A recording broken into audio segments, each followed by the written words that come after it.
Eh, Sebelum Ibu menjelaskan lebih jauh,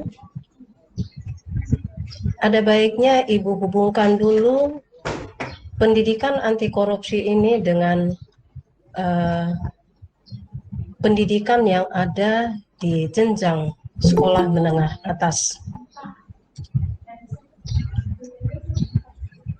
Pendidikan anti korupsi dihubungkan dengan, sebenarnya bisa dihubungkan dengan semua mata pelajaran, terkhusus mata pelajaran PPKN dan pendidikan agama.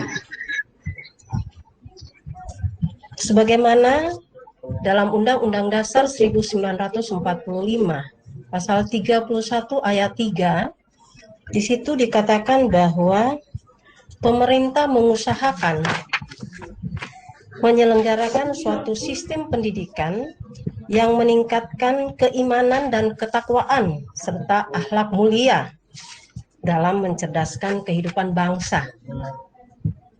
Maka sekolah merupakan salah satu wadah untuk menanamkan nilai-nilai yang bisa dijadikan penggerak anti korupsi.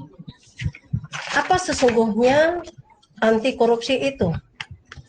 Anti korupsi adalah suatu sikap di mana kita diharapkan semua untuk anti atau tidak menerima apa yang dinamakan dengan korupsi. Nah, sekarang apa itu korupsi?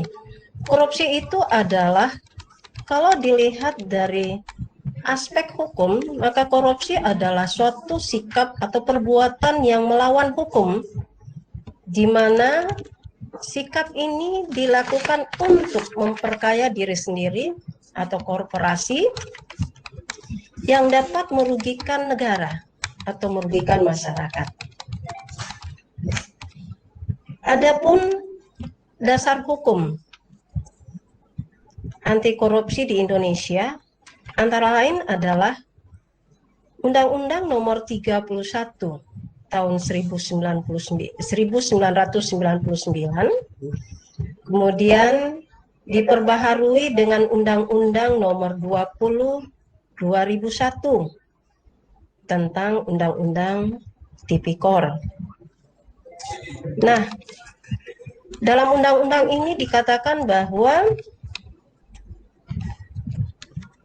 korupsi bukan hanya untuk merugikan negara, tetapi juga bisa dinilai dari aspek sosial, aspek ekonomi, dan aspek politik dalam kehidupan masyarakat. Nah, di sekolah, pendidikan anti korupsi, implementasinya bisa dilihat dari sekolah yang menyiapkan kantin kejujuran misalnya. Disinilah implementasi, salah satu implementasi dari pendidikan anti korupsi itu sendiri. Karena di dalam pendidikan anti korupsi, nilai-nilai yang sangat dibutuhkan atau ditanamkan antara lain sikap jujur, di mana setiap orang satu kata, satu perbuatan. Yang benar adalah benar. Itu nilai karakter yang pertama, kejujuran. Kemudian nilai yang berikutnya yang perlu adalah peduli. Setiap orang peduli dengan lingkungannya, peka dengan lingkungannya, peduli kepada sesama yang membutuhkan kita. Kemudian sikap berikutnya adalah mandiri. Artinya diharapkan kita tidak tergantung kepada orang lain. Kalau kita mampu melakukan pekerjaan itu sendiri, lakukanlah tanpa harus kita mengharapkan orang lain. Kemudian disiplin.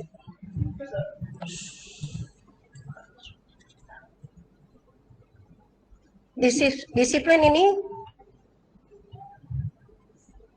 menandakan bahwa seseorang itu konsisten,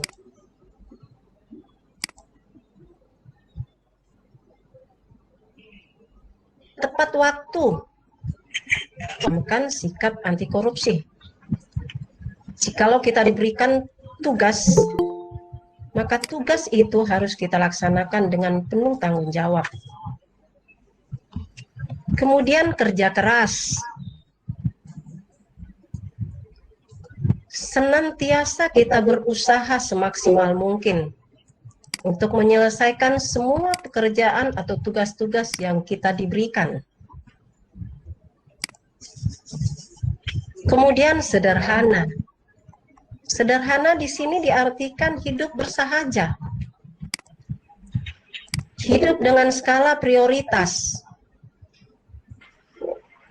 Kemudian berani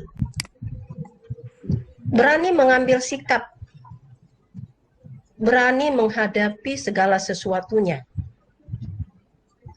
Kemudian sikap adil. Adil diartikan bahwa kita harus memiliki sikap yang sama kepada semua orang. Tidak harus dua dibagi dua, tetapi adil juga bisa diartikan bahwa kita bersikap sesuai dengan kinerja atau sesuai dengan kerja setiap orang. Nah, inilah nilai-nilai yang perlu kita tanamkan pada diri kita masing-masing untuk melawan yang namanya korupsi. Karena korupsi itu sendiri adalah perbuatan yang sangat merugikan. Ya. Tidak pantas dilakukan oleh utamanya kita generasi muda, penerus bangsa. Jadi itulah sekilas pendidikan anti korupsi.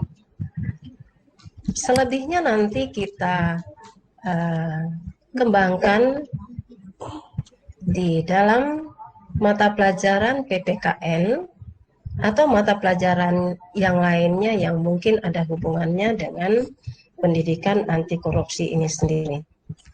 Sekian penyampaian dari Ibu. Terima kasih. Assalamualaikum warahmatullahi wabarakatuh.